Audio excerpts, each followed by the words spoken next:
तिमिरान्धस्य ज्ञानाञ्जना शलाकाय चक्षुरुन्मीलितं येन तस्मै श्रीगुरवे नमः। श्रीचैतन्य मनोभीष्टं स्थापितं येन भूतले स्वयं रूप कदा मह्यं ददाति स्वपदान्तिकम्।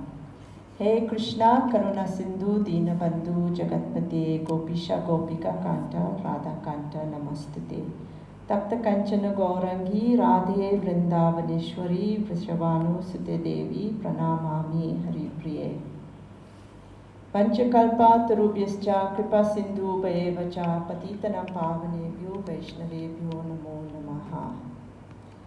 श्री कृष्ण चैतन्य प्रभु नित्यानंद श्री अद्वैत गदाधर श्रीवासादि गौर भक्त वृंद।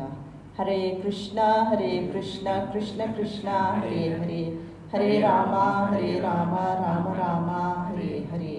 हरे कृष्ण कृष्ण कृष्ण हरे हरे, हरे Ram Ram Ram Hare Hare. So we're reading from Canto 11, Chapter 5, Text 34.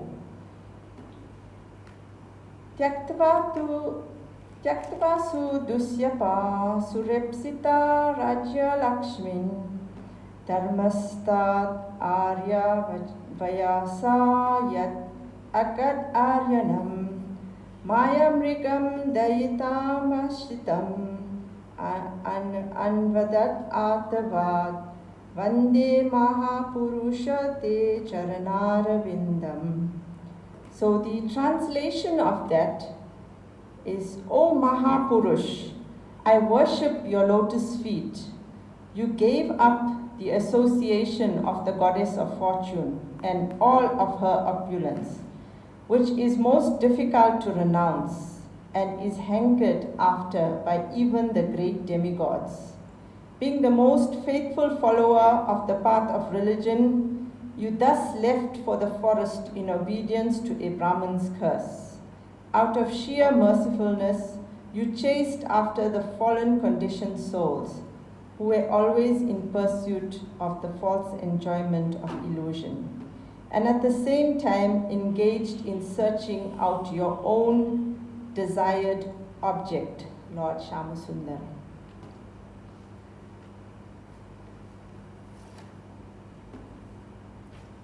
So this verse is actually got a very long purport, so I'm not going to read the whole purport. I'll read a few sections of it. But this verse is describing three avatars or three incarnations of the Lord. Anybody can identify from the verse.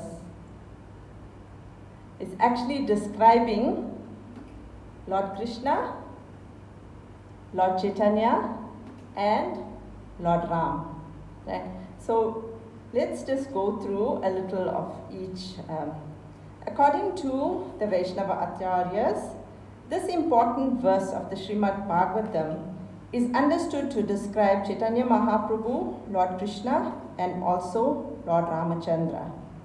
This verse appears within the discussion of sage Karmajan of the Yuga avatars, or the different incarnations of the personality of Godhead, who delivered the conditioned souls of each age. The prayers ending with the words Vande Mahapurushe Te Charanara Vindam are understood to glorify the incarnation of Lord Krishna in Kali Yuga, known as Mahaprabhu. I'll come back to that. I will just read the other avatars that are spoken about. Now I want you to pay very careful attention to the word Maya Mrigram. Now Maya Mrigram is in this verse, and it means to search out. According to Srila Jiva Goswami, this verse also describes the incarnation of Lord Krishna himself in his original blackish form. Thus the words Surepsita Rajya Lakshmin indicate Sri Mathura Saptim, or the opulence of Mathura. Mathura is described in the Vedic literature as a reservoir of all opulences because of the touch of the Lord's lotus feet in that precinct. But Krishna, although taking birth in the opulent city of Mathura, transferred himself to the forest village of Vrindavan. In this case, the word Acha Vashaha indicates the order of Lord Krishna's original parents, Vasudeva and Devaki. In Srimad Bhagavatam, both Vasudeva and Devaki expressed their fear at the threat of Kamsa, who had already killed all of Krishna's elder brothers. The word Arya Vachasa thus indicates that with great love they requested Krishna to kindly make some arrangement to avoid Kamsa. Now, you know, in the pastime of the appearance of Lord Krishna, Krishna appeared in Mathura, but then he was taken by Vasudeva to Vrindavan, and he spent most of his childhood in Vrindavan. In this context, the word Maya Mrigam indicates the special exalted relationship between Srimati Radharani and Sri Krishna. Maya also indicates the internal potency of Krishna as Yoga Maya. The original form of Krishna's internal potency is Srimati Radharani. Due to the inconceivable love of Srimati Radharani, Krishna becomes easily controlled by her. Right. So this verse is speaking about Krishna in that form where he was controlled by Srimati Radharani in the village of Vrindavan. Right. And then the second part, Sridhar Swami has explained that this verse also describes the incarnation of Lord Sri Ramachandra.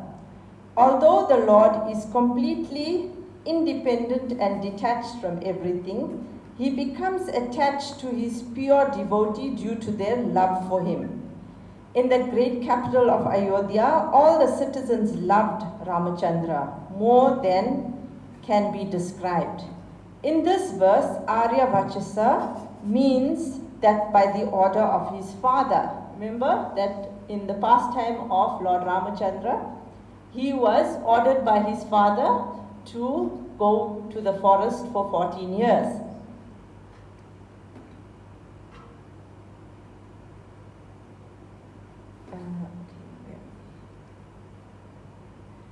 He was ordered by his father, who was just like his guru. Ramachandra gave up everything and went to the forest.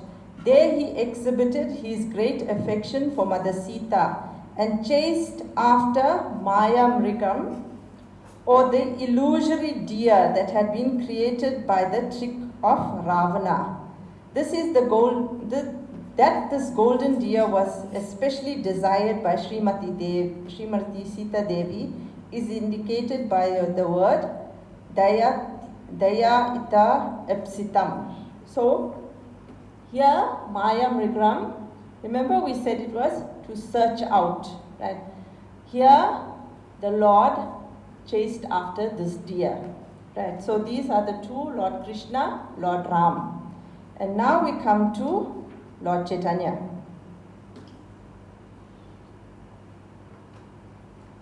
Chaitanya Mahaprabhu lived Chaitanya Mahaprabhu lived for 24 years in Navadvip as a householder. His Sankirtan movement was completely supported by the local government, even though it was Muslim.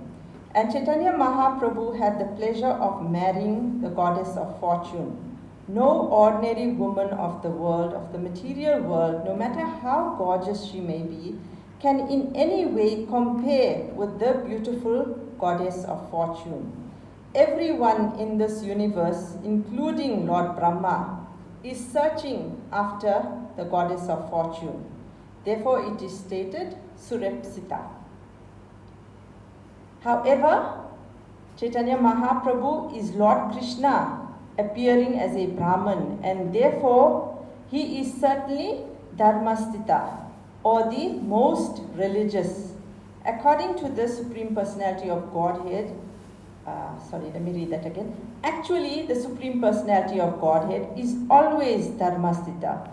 Whether he appears as a cowherd boy, Lord Krishna, a great king, Lord Ramachandra, or a Brahman, Lord Chaitanya Mahaprabhu.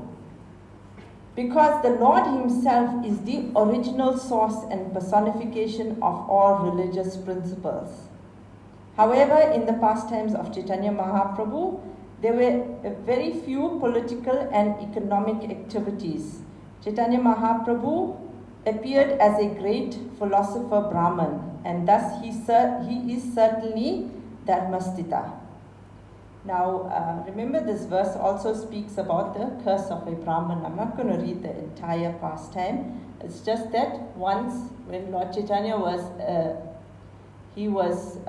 performing his pastimes, he used to have Sankirtan every night, and the door was locked, so no one could actually enter that was unauthorized.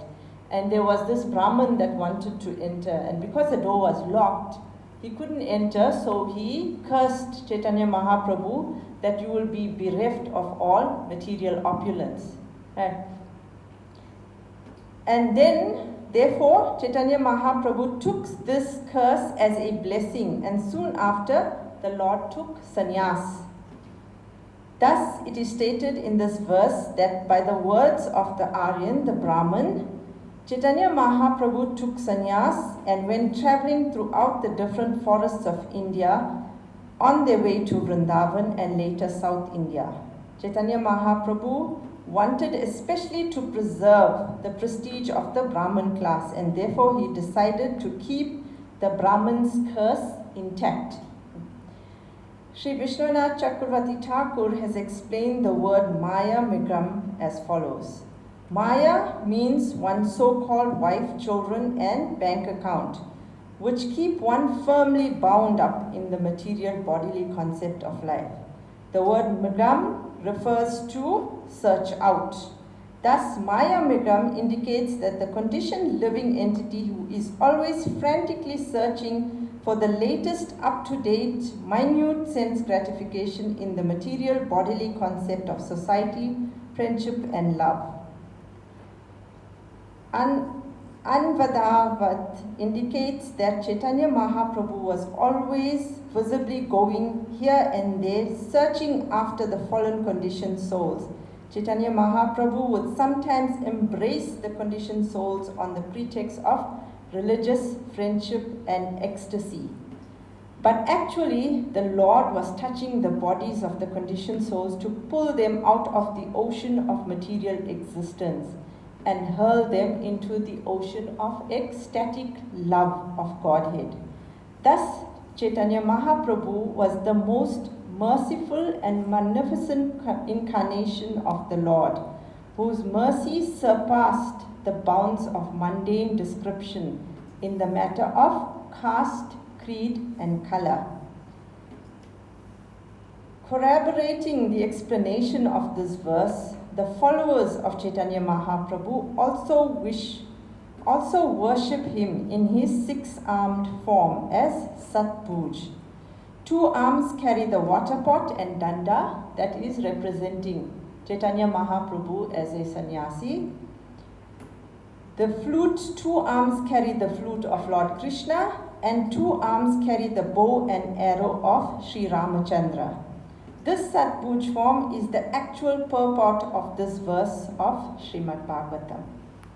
So, devotees, we're going to speak mainly about the appearance of Lord Chaitanya Mahaprabhu.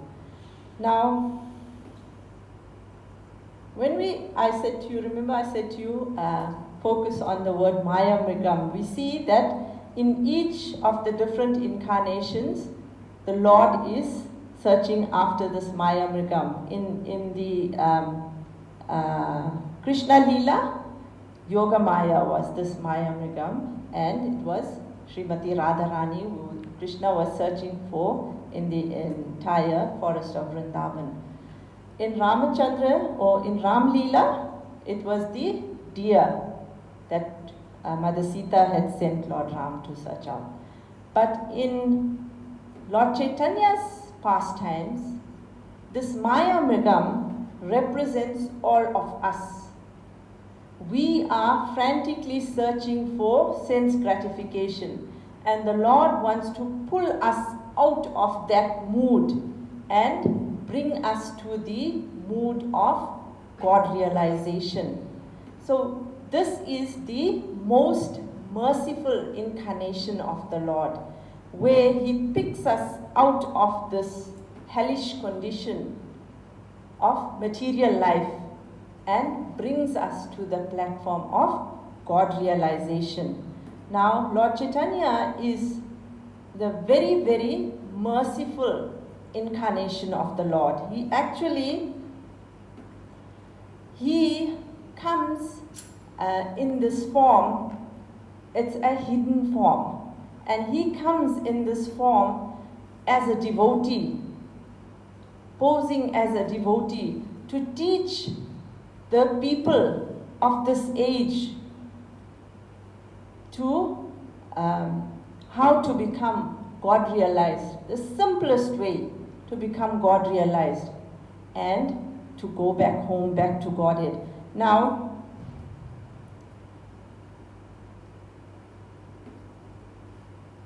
we said earlier on, why does He come? He comes to inaugurate this Yuga Dharma. The Yuga Dharma is the chanting of the holy names. Chanting of the holy names of the Lord, because Lord Krishna has said in Bhagavad Gita that Antakale chamam eva smaram muktava kalevaram.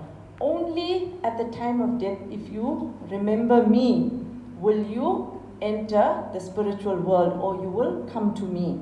Right? So, by constantly chanting the Lord's holy names, we will eventually be able to remember Him constantly, and then at the time of death make our lives successful. Right?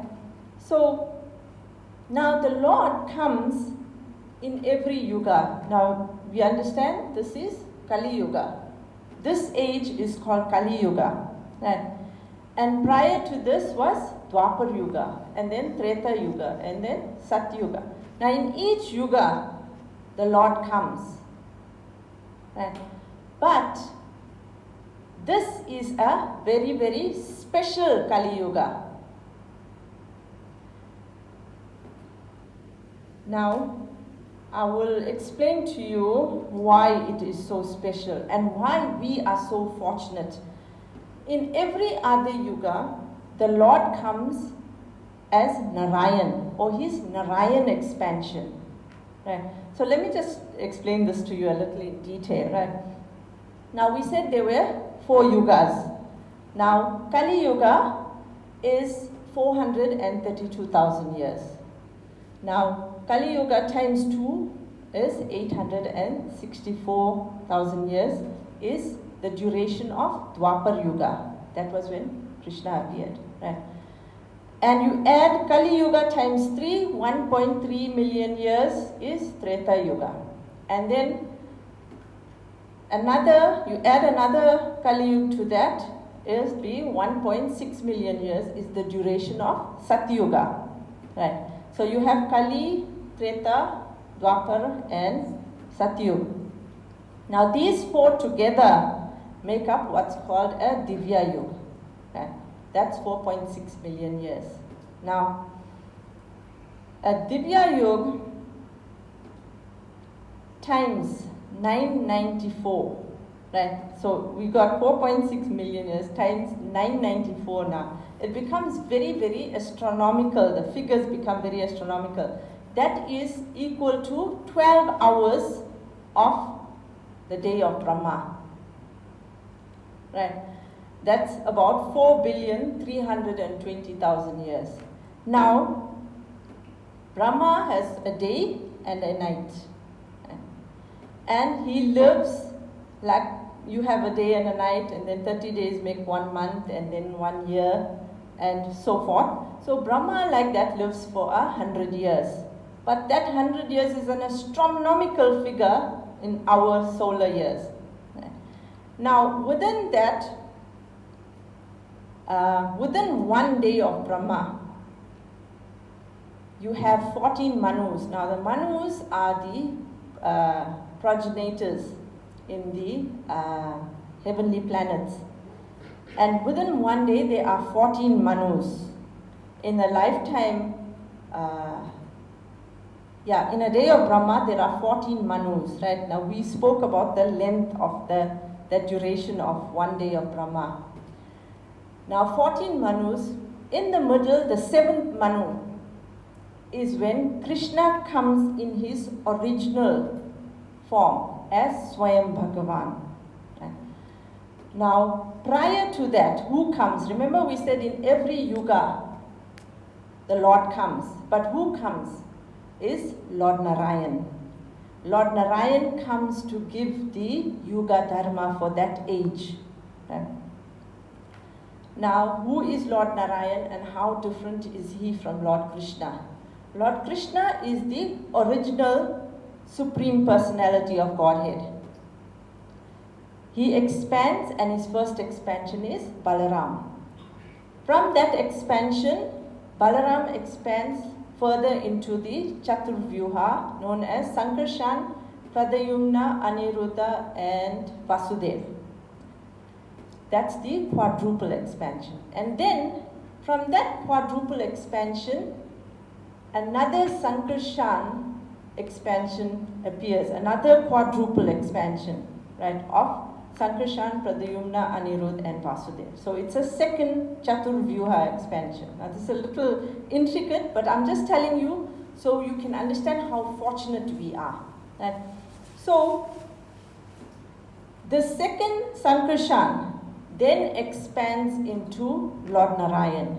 Now this Narayan expands within the Vaikuntha planets, which is in the spiritual world. Now Krishna's planet is Goloka Vrindavan, which is the topmost Vaikuntha planet. Now, when Narayan comes in the different yugas, and people are liberated in those yugas, their topmost destination is the Vaikuntha planets in the spiritual world. They cannot go further than that. But when Krishna comes in his original Swayam Bhagavan form, which he appeared 5,000 years ago, we said the 7th Manvantara in one day of Brahma, he appears in his original form. So when he appears, then whoever gets liberated at that time goes back to his original abode, the Goloka Vrindavan planet, to be enjoying pastimes with Lord Krishna. Right? So, then, when Krishna appears, immediately after that, Lord Chaitanya appears. Krishna appears in Dwapar Yuga, and then Lord Chaitanya appears in Kali Yuga.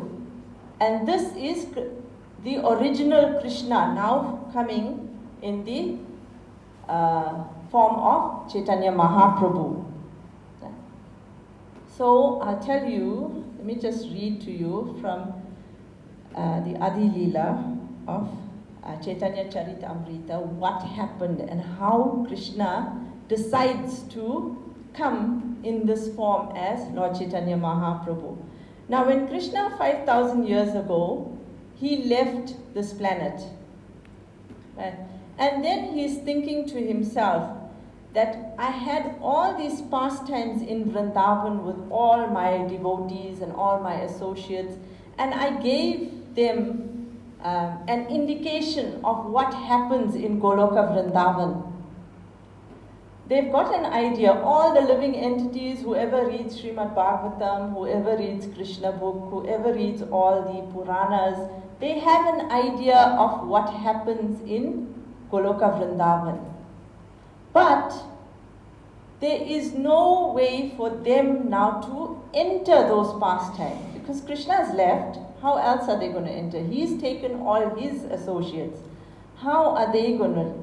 So let me just read to you what Krishna is thinking. So Lord Krishna thought, all the universe is filled with the conception of my majesty, but love weakened by that sense of majesty does not satisfy me. So Krishna, remember, in Goloka Vrindavan and in the Vrindavan here on this planet, is a simple cowherd boy. He doesn't have this majesty of Lord Narayan in the Vaikuntha planets where he is a opulent god. Krishna in Vrindavan is a cowherd boy running barefoot, going into the forest, stealing butter, stealing the gopis' clothes, all those things, sweet pastimes that the gopis and the gopas are attracted to. And that's what we all are attracted to, is those sweet, loving pastimes of Krishna. So he says, if one regards me as the Supreme Lord and himself as subordinate, I do not become subservient to his love, nor can he control me. So when we think of the Lord as a majestic, or look at the residents of Vrindavan, they never thought of Krishna as God, as the Supreme Lord. When they needed protection for Krishna, they prayed to Lord Narayan. Right? Whenever there was some miracle happening and demons were killed, Krishna killed the demons, what would they say? No, it was Lord Narayan protecting him. So Lord Narayan did something that those demons got killed. Right? So the residents of Vrindavan cannot accept Krishna as Supreme Lord, because then the mood won't be the same. So Krishna is the loving cowherd boy, one of them. So now Krishna is thinking this, right? In whatever transcendental mellow my devotees worship me, I reciprocate with them. That is my natural behavior. In whatever way my devotees surrender unto me, I reward them accordingly. Everyone follows my path in all respects. If one cherishes pure loving devotion to me, thinking of me as his son, his friend, or his beloved, regarding himself as the great and considering me his equal or inferior, I become subordinate to him. So this is the mood in Vrindavan.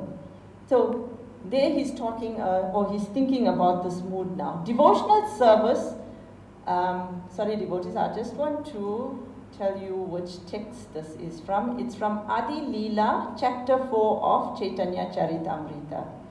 That devotional service rendered to me by the living beings revives their eternal life. Oh, my dear damsels of Raja, your affection for me is your good fortune, for it is the only means by which you have attained my favor. Mother sometimes binds me as her son. This is Mother Yashoda. Many of you celebrate the Damodar Leela. Mother Yashoda binds baby Krishna. She nourishes and protects me, thinking me utterly helpless. So these are the things that are dear to Krishna. My friends climb on my shoulders in pure friendship, saying, what kind of big man you are. You and I are equal. So these are the cowherd boys. If my beloved consort approaches me in a sulky mood that steals my mind from the reverent hymns of the Vedas. So Krishna is not attracted to hymns of the Vedas. Taking these pure devotees with me, now Krishna is thinking, taking these pure devotees with me, I shall descend and sport in various ways unknown even in Vaikuntha. I shall broadcast such pastimes by which even I am amazed. So this is the reason, the confidential reason that Lord Krishna came as Lord Chaitanya. Right? So this love that Krishna wants to exhibit is the mood with which Chaitanya Mahaprabhu came. And that love is the love of Srimati Radharani. This love is such a powerful force. And it's such a powerful force that here Lord Chaitanya is so merciful. He is so merciful that he is willing to give this love to anybody and everybody. In in Navadvip, when he encourages his associates to go door to door preaching, what does he say? Like now, a lot of time you get sadhus, especially in India, you get sadhus doing madhukari. Madhukari is they begging alms. Right? Like in Vrindavan, the most important thing they'll say is just Radhe Radhe. And then the Brajvasis know there's a beggar or there's a sadhu at the door, they will give him some alms. And if they take long, then you say Radhe Radhe, little louder, so they come quickly. So now in Navadvip, he instructed Lord Nityananda, he instructed Haridas Thakur, there's Advaita Acharya, all his associates. He instructed them that go door to door begging. And when the living entities or the residents come out, when they come out, you are begging, they'll say, okay, I'm going to give you alms, what do you want? And you must say, no, nothing, I don't want anything, all I want you to do is chant the holy names of Krishna, that's all. And then the residents will say, is that all? Don't you want some alms? No, I only want you to chant the holy names of Krishna. So this is how merciful the Lord is. And by chanting these holy names, our hearts become cleansed. Now remember, we spoke about Maya Mrigam, where we as living entities are chasing after all material things. Here the Lord wants to purify our hearts by chanting and cleaning our heart of all these unnecessary things. Now, what is so nice about our altar at Sri Sri Radha Radhanath is, if you look, all of you been to the Sri Sri Radha Radhanath temple, you will see, you take darshan, there's the Guru Parampara at the bottom, then there's Giriraj, Srimati Tulsi Devi, and then on the left you get Chaitanya Mahaprabhu, and then are the deities of Radha Krishna. Right? This is very, very important because it's a true reflection of our position in Kali Yuga. Only through the mercy of Lord Chaitanya can we approach Radha and Krishna. So you see, Lord Chaitanya is a little further down, and then Radha Krishna on the top. So literally that is our position in this day and age, is that only through the mercy of Lord Chaitanya can we get the mercy of Krishna. So now, to understand what does Lord Chaitanya, or why does he come? Remember, I said to you that we will discuss a little about why does he come, and we said to distribute that love.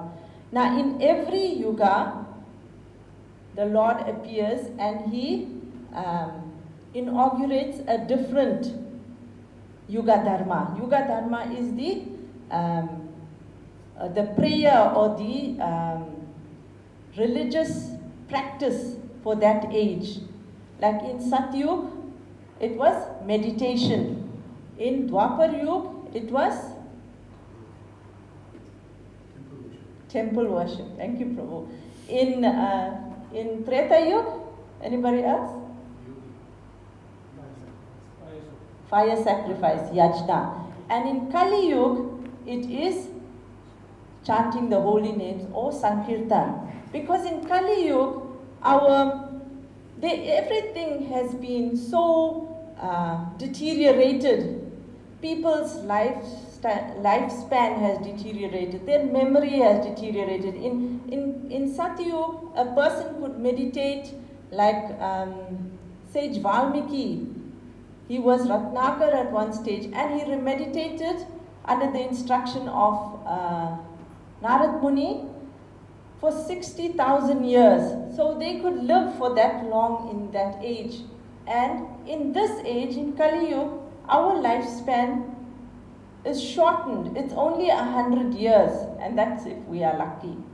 Right? So in that short time, we can't meditate. I mean, you sit to meditate and somebody revs a car outside and your whole meditation is broken. So that's why the Lord has given us the easiest form of worship, that is just to chant His holy name. So that is the inauguration of the age of Kali.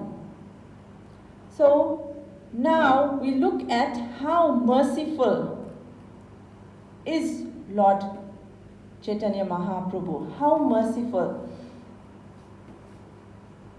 When we write exams, right, we know the procedure. You go into an exam room, you get your paper, you write on the paper, and when the examination is over, then you hand the paper over to the examiner.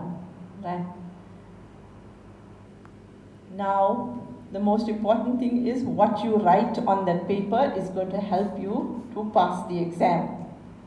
Now, in Lord Chaitanya's classroom, you enter, your exam paper is there, whether you write anything or not.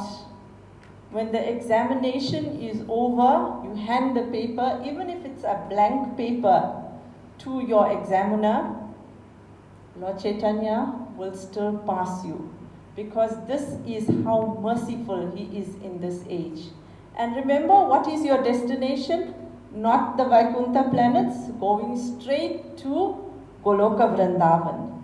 So this is how merciful the Lord is. We have no qualification. We are chanting. Even when we are chanting, our mind is traveling, we are not concentrating. But Lord Chaitanya, He overlooks all of that just because we have made that effort. The Lord overlooks all of that, and He gives us a chance to go back home, back to Godhead. So now the Lord, we said, came to inaugurate the Sankirtan movement. That was one, and then the second one we said was to take the devotees back home, back to the spiritual world, Goloka Vrindavan. Right? So how did He come to preach, or what did He preach? Bolo Krishna, Bhajo Krishna, Karo Krishna Siksha. Those are the three things. Bolo Krishna, always speak about Krishna. Bhajo Krishna, singing about Krishna, listening to Krishna's kirtan, singing kirtan yourself.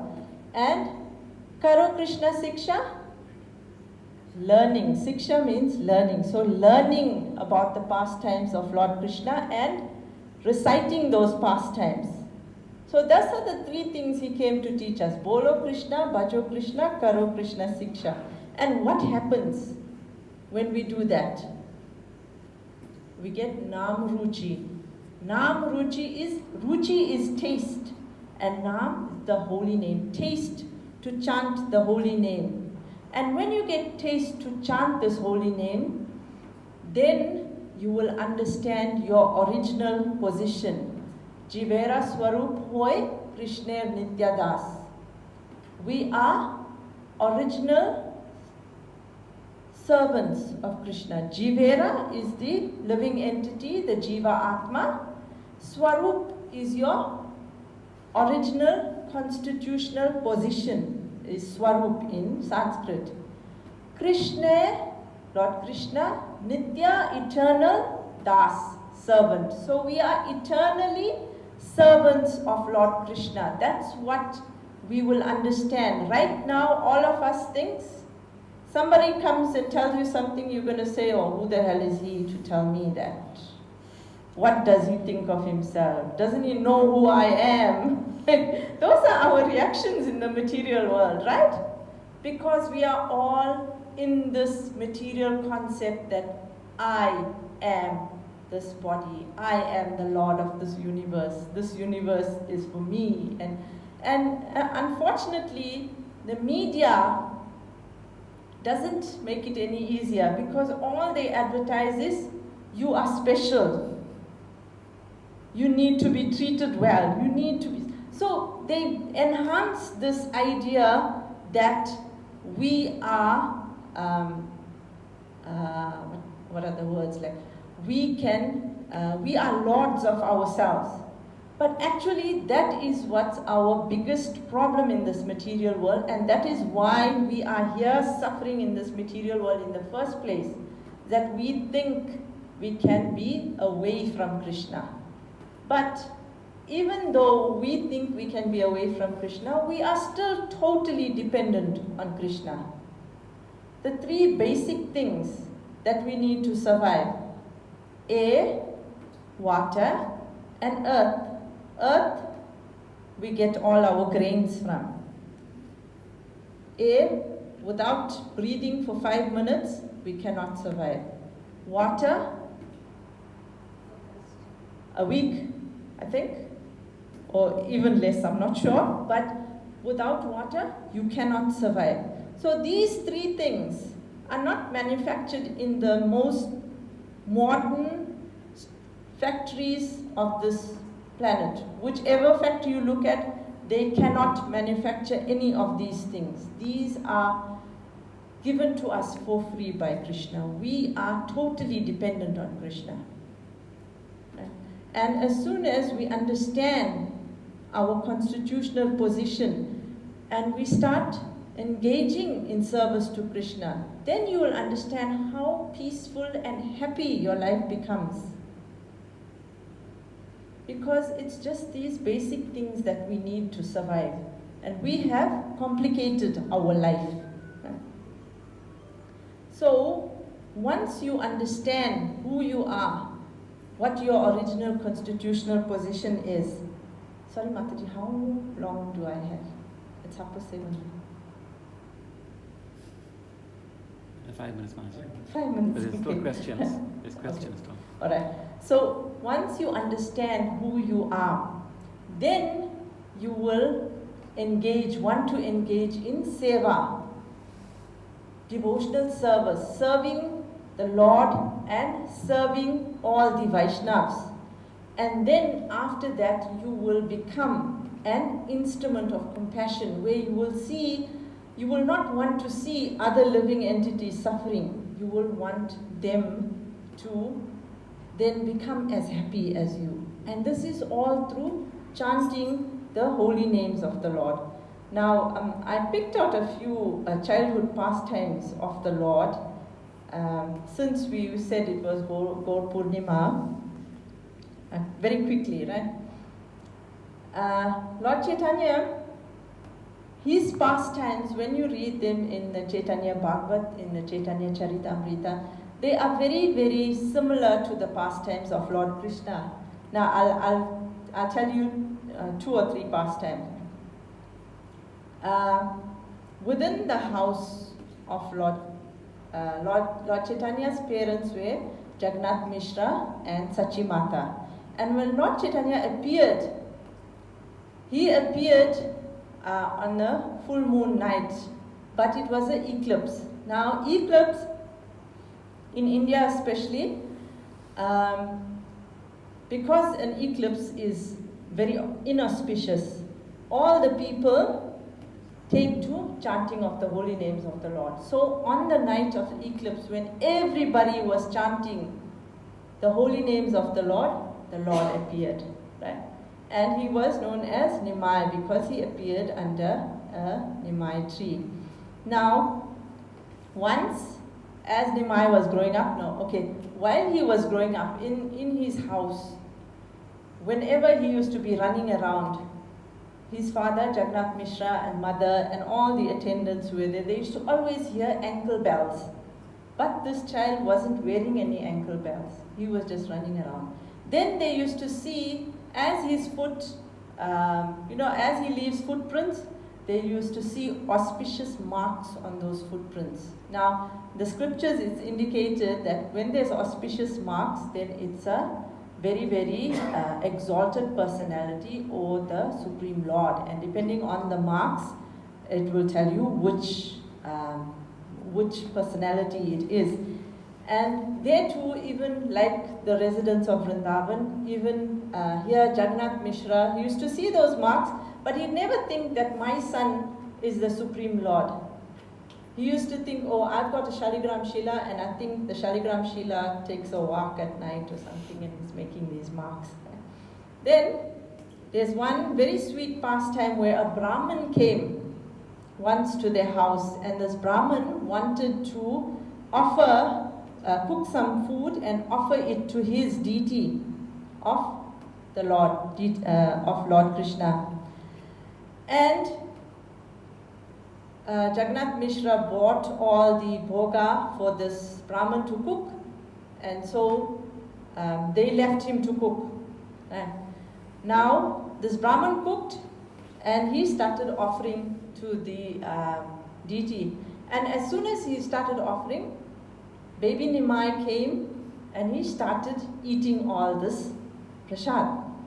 So this Brahmin was very upset, and he called Jagannath Mishra and he asked him, what are you teaching this child? Take him away. So Jagannath Mishra took Nimai away. He brought a second round of bhoga and he said, I'm very sorry, please cook again and then offer to your deity. So this time the Brahmin, he cooked, and they had baby Nimai somewhere else, right? And as soon as he started offering, again this child came and started eating everything. Now this Brahmin was very upset. So he called Jagannath Mishra and he said to him, I don't know what you are teaching this child, but I cannot offer to my Lord. So anyway, the third time now, Jagannath Mishra gave him bhoga again, cook. They locked baby Nimai in another room now. Definitely he won't be able to come. As soon as this Brahmin started offering, there's this child appears and he's eating. Now the Brahmin doesn't know what to do. Then the Lord, he showed him his true form. And he said to him, I've appeared in this house incognito. I am showing you this form because you are a very sincere devotee of mine. Yeah. So, do not relay this pastime to anybody. Do not tell anybody who I really am. Right? So that is one of the pastimes at Jagannath Mishra's house. And then we have, when Lord Chaitanya, there are so many pastimes of Lord Jagannath's cart pastime, and the cleaning of the Gundicha Mandir. You can read all of that in the Chaitanya Charitamrita. There was once where the cart stopped, and even all the king's elephants couldn't push the cart. But Lord Chaitanya just went and he tapped it with his head, and the cart started moving again. Because Lord Jagannath, who is also Lord Krishna, he was having this reciprocation with Krishna, with Lord Chaitanya. So, okay, 2 minutes. Okay, now we said the seventh is the appearance of Lord Chaitanya that we will be celebrating here. Now, what is the first Gaur Purnima that was celebrated in the West? Now, Gaur Purnima was always celebrated in India, but in the West, how was it celebrated? The first Gaur Purnima. Very interesting, when Srila Prabhupada, he landed in America was in 1966, and he managed to engage the hippies at that time, and he got them to become devotees. And there were quite a few very, very eager devotees. All those devotees that are now our very, very senior disciples and disciples of Srila Prabhupada and our senior gurus. Right? So these devotees now, in 1967, Srila Prabhupada, he told them, today is Gaur Purnima, you'll have to fast. Right? And the whole day, he gave them a manuscript. Remember that time there was no Chaitanya Charitamrita. They were none of Srila Prabhupada's books, because he had just, was just starting the movement. So he told them, I've got this manuscript, I want you all to read from it. I think it was Krishna book, I can't remember. And he told them, now here's these hippies that never fasted in their life, right? Now they are supposed to fast. Now the temple was a little distance away from where Srila Prabhupada had his quarters, right? So what they're doing now, they're fasting. They were very eager to listen and take instructions from Srila Prabhupada. But they were fasting and they were reading this manuscript. But all of them were falling off to sleep. Right? So then they decided, okay, what we'll do, let's take a walk. Let's go visit Srila Prabhupada and we'll come back. And then we'll read the balance and we'll do that, to keep ourselves awake. So all of them, they took the one mridanga they had and they said, okay, let's chant while we're walking, let's chant to Srila Prabhupada. So they're chanting now, not elaborate kirtan like what we have now and Harinam and all these fancy things. They are just chanting and they're walking, not even playing the drum, just chanting and walking. And when they're playing the drum, of course, it's not in tune. So anyway, they came to Srila Prabhupada. Now, Srila Prabhupada was on the first floor. So at the bottom now, they started chanting loudly now to get his attention. So Srila Prabhupada looked from there and his servant made a sign like this, right? Now they thought that sign means you're disturbing Srila Prabhupada, go away. So they all decided, okay, now I think we've upset Srila Prabhupada, let's go back. Right? Then they saw the servant running and coming now to call them back. They didn't understand that sign means come. Instead of go in India, it means come. Right? So Srila Prabhupada called all of them into his room and he said to them, today is Gaura Purnima. Do you know what you all just did? You all did the first Sankirtan in the West. So this Lord Chaitanya appeared to inaugurate the Sankirtan movement. And see how important it is, how significant it is that these hippie devotees had now performed the first Sankirtan on Gaura Purnima. So Srila Prabhupada said to them, you see that it means the Lord is very, very happy with what you are doing because He's inaugurated His Sankirtan movement here in the West. So devotees, I'll stop there. I had a few more pastimes, but unfortunately time is not on our side. I'll just read these questions and hopefully I can answer them. Hare Krishna Mataji, by the atomic particle, Krishna helps the devotee, his supremely wonderful nature in this material world. Yes, the term used is amazing. Devotees want to know how amazing. How amazing. Hare Krishna. It is said, how amazing is Lord Krishna, that you need Lava Matra Sadhu Sangha. Lava Matra Sadhu Sangha Sarva Srishti Hoy. Lava Matra, in the Srimad Bhagavatam is described the concept of time. Like we know seconds is the smallest unit of time. I think there's milliseconds, nanoseconds, whatever. And then you get minutes, days, months, whatever, right? So the smallest unit of time is second. But in Srimad Bhagavatam, there is the Anu, Parma Anu, and then the Lava. Now, these concepts of time is not described anywhere in the Western, according to scientists, because they haven't even discovered that. This is the time it takes from an electron, within an atom there's a proton and electron. So the time it takes from an electron to go, or any scientists here or any BSc graduates, you can correct me if you but it's a time that it's taken from an electron from an electron to go around a proton.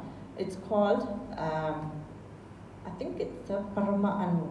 And then lava is like 1/8 of a second. Paramaanu is the smallest unit of time. And then lava is like a 1/8 of a second. Now in this 1/8 of a second, you can chant Krishna's name. That's all it takes, 1/8 of a second, and you are liberated. That is how merciful the Lord is. That is how merciful Lord Chaitanya is in this Kali Yuga.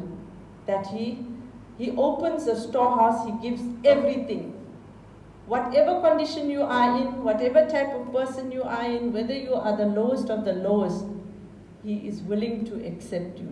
This is how amazing and merciful the Lord is. He's described in the scriptures as Mahavadanyaya, most magnificent.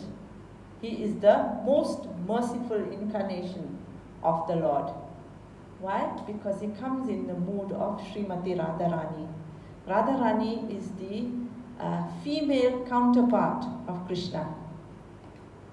And we know females are very, very merciful. They've got this nature of being humble and tolerant and accepting of their children. And this is how Lord Chaitanya is. He's taken that mood and come to accept all of us, all his fallen children, and take us back home, back to Godhead.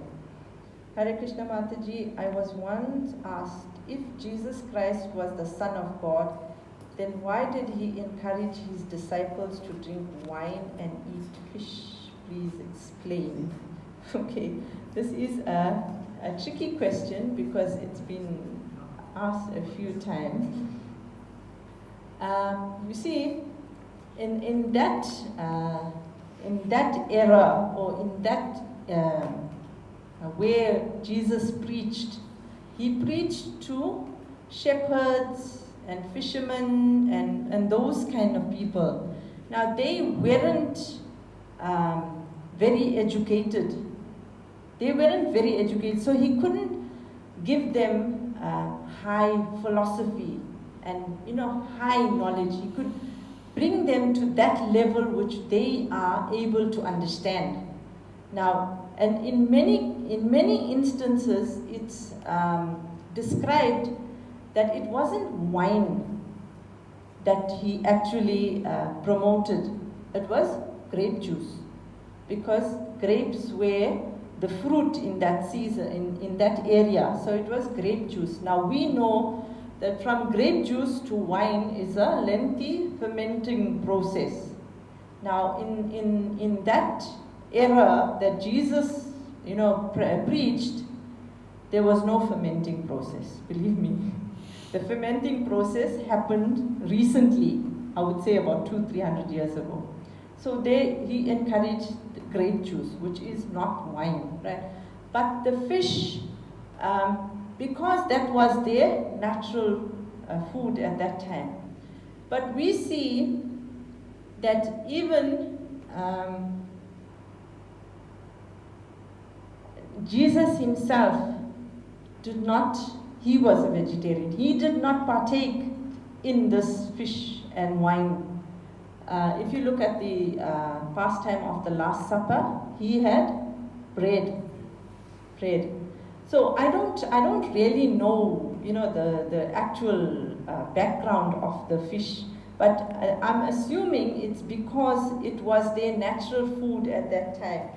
Now we understand. I always give this example of the dictionary. When you are in class 1, or let's say in primary school, you get a pocket dictionary, which is a small, very concise dictionary. Then you go to high school, you'll get the Oxford Dictionary. Right?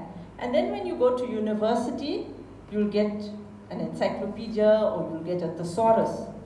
Now all of those are dictionaries. They're all classified as dictionaries. But one's knowledge, one is giving much more knowledge than the one before it. Like you can't take a thesaurus that is used by a university student and give it to a primary school child.